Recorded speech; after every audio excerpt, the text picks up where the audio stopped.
করে দিল, কালেমার আজান পর্যন্ত বন্ধ করে দিল, গরু কুরবানি করা বন্ধ করে দিল।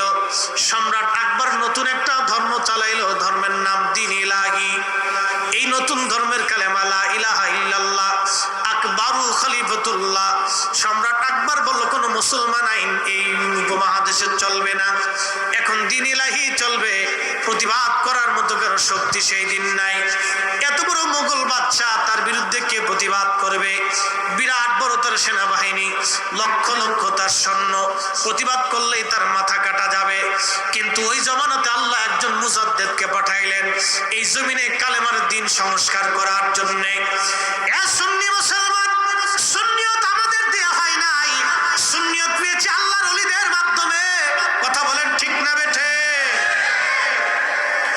ওই সময় ইসলামের সূর্য ডুবে যায়, ইসলামের সূর্য এই উপমহাদেশের আকাশ থেকে ডুবে যায় প্রায়। ওই সময় কালেমার ঝান্ডা যিনি তুলে ধরলেন তিনি মুজাদ্দিদ আল ফিসানি। সম্রাট জাহাঙ্গীর আকবরকে বললেন, না আকবর, তোমার এই ধর্ম মানা যাবে না। আকবর বললেন, তাহলে এই বুড়াকে জেলখানায় দিয়ে দাও। আহা, গোয়ালিয়র জেলখানায় সম্রাট আকবর মুজাদ্দিদ আল ফিসানি সিরহিন্দিকে সম্রাট আকবর গোয়ালিয়র জেলখানায় দিয়ে দিল। কারাবরণ করলেন মুজাদ্দিদ আল ফিসানি সিরহিন্দি। দমে যাওয়ার পাত্র না, কারণ আল্লাহ ওনাকে পাঠাইছেন জমিনে দ্বীন কায়েম করার জন্য। 1000 বছরের মুজাদ্দিদ হবেন তিনি। আল্লাহ একবারে পছন্দ করে মকবুল করে তাকে এখানে পাঠিয়েছেন।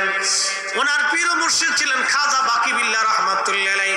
ওনার বাড়ি ছিল বর্তমান উজবেকিস্তানে, বুখারাতে, উজবেকিস্তানের বুখারাতে ওনার বাড়ি। এই সুদূর আফগানিস্তান হয়ে, উজবেকিস্তান হয়ে, পাকিস্তান হয়ে খাজা বাকি বিল্লাহ রহমাতুল্লাহ আলাইহি ভারতে এসে মুজাদ্দিদ আল ফিসানি সিরহিন্দির সঙ্গে সাক্ষাৎ হয়ে গেল। দুই আল্লাহর ওলি একত্রিত হয়ে গেলেন। খাজা বাকি বিল্লাহ তাকে আরো দর্শ দিতে লাগলেন, আর তাওয়াজ্জু প্রয়োগ করতে লাগলেন। বাজান, ওলি ছাড়া ওলি হওয়া যায় না। আজকে ওরা কারা? যারা বলল বায়াত বেদাত, ইসলামে বায়াত হলো শিরক, ওরাই হলো বর্তমান জমানার দাজ্জাল এবং কাজ্জাব। এই বায়াতের মাধ্যমে, পীর মুরিদের মাধ্যমে এই জমিন ইসলাম এসেছে। আল্লাহর ওলি ছাড়া এই জমিন ইসলাম আমরা পাই নাই। কথা কোন ঠিক কিনা? আচ্ছা, আপনাদেরকে বলি, জবাব দিবেন। স্বাধীনতার জন্য যুদ্ধ করেছিল কারা? মুক্তিযোদ্ধারা। কথা বলেন ঠিক কিনা? প্রত্যেকটা মুক্তিযোদ্ধা যখন যুদ্ধে গেল, বলেন তার নিজের জীবনের মায়া বেশি ছিল না দেশের মায়া? জোরে না, এটা বাস্তবতা থেকে বলতেছি, কোনো দলের জন্য না। কে কোন দল করেন ওটা আপনার সাবজেক্ট। আমি কোনো দল সল করি না, আমি নির্দলীয় বান্দা, আমি আল্লাহ রসুলের দল করি। মনোযোগ দেন।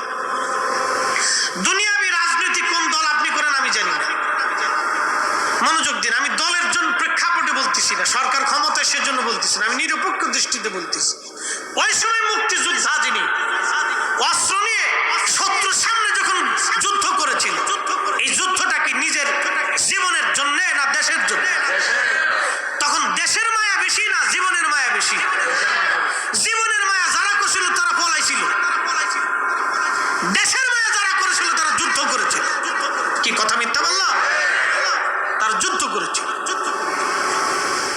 এক সাগর রক্তের বিনিময়ে বাংলার স্বাধীনতা আনলে যারা, আমরা তোমাদের ভুলবো না।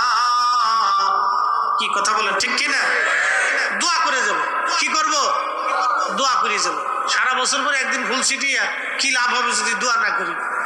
প্রত্যেকটা মাহফিল থেকে দোয়া করা উচিত। সরকারের রুলস করে দেওয়া উচিত ছিল যে প্রত্যেক জুমার দিনে দেশের জন্য যারা জীবন দিয়েছে, খতিব সাহেবের জন্য, তাদের জন্য দোয়া করে। এটা তো আসল দরকার। কি কথা কন না কেন? হে, তার ফুল নিয়ে তার রুকু তো কিলিকিলি হয়, গুতাগুতি হয়। এইটা জাগে, এটা তাদের ফাংশন। আমি মূল আলোচনার দিকে আসি। প্রিয় মুসলমান, এই মুক্তিযোদ্ধারা নিজেদের জীবনগুলি বাজি রেখে, খেয়ে না খেয়ে, শত্রুর বুলেটকে সহ্য করে, কত মুক্তিযোদ্ধার জীবন চলে গেল, চোখ চলে গেল, হাত চলে গেল, পা চলে গেল। কত মুক্তিযোদ্ধার পা চলে গেছে ল্যাংড়া হয়ে, সারা জীবন ভিক্ষা করে খেয়ে জমিনের মধ্যে আজকে ঘুমাই গেছে। বহু মুক্তিযোদ্ধা ভিক্ষা করে খেয়ে মারা গেছে। ওই যুদ্ধের সময় তার পা কাট চোখ চলে গিয়েছে নাই। এটা অনেক বড় দুঃখ পরিতাপের বিষয় আমাদের জন্য। এই দেশের জন্য যারা জীবন দিল, দেশের জন্য যারা লড়াই করলে এরাই সূর্য সন্তান। দোয়া করি প্রত্যেকটা ইমানদারের জন্য যেন আল্লাহ তাদের কবরকে বেহেশতের টুকরা বানায় দেয়। স্বাধীন দেশে বসে স্বাধীন মতো ওয়াজ করার অধিকার আমরা পেয়েছি। কথা বলেন ঠিক কিনা? ওনাদের অবদান। এখন আপনাদেরকে প্রশ্ন করি, জবাব দিবেন। হ্যাঁ যুবকেরা, আজকে বিরাট বিরাট হুজুর পাইলে সৌদি ফেরত হুজুর, ওমান ফেরত হুজুর, কুয়েত ফেরত হুজুর, পাকিস্তান ফেরত হুজুর, ভারত ফেরত হুজুর, অমুক ফেরত হুজুর, আফ্রিকাতে পড়ে আইলো, আজহার থেকে পড়ে আইলো, মদিনা থেকে পড়ে আইসে হুজুর। বিরাট বড় বড় হুজুর পাইয়া আল্লাহর অলিদের কথা আজকে ভুলে গেলা। তুমি জানো না এই জমিনে অলিরা গাছের পাতার গাছের নিচে ঘুমাইয়া, পাহাড়ের ভিতরে বাসা বেঁধে জঙ্গলের মধ্যে থাইকা গাছের পাতা খাইয়া হাজার হাজার মাইল পথ হাঁটিয়া হাঁটিয়া এই জমিনে সে কালেমার দাওয়াত দিয়ে এই জমিনে যারা কালেমার পথকে উদ্দিন করলো তারা আল্লাহর অলিরা। অলি আল্লাহদের বিরুদ্ধে যারা কথা বলবে ওরাই হলো বর্তমান জমানার মিথ্যাবাদী কাজ্জাল।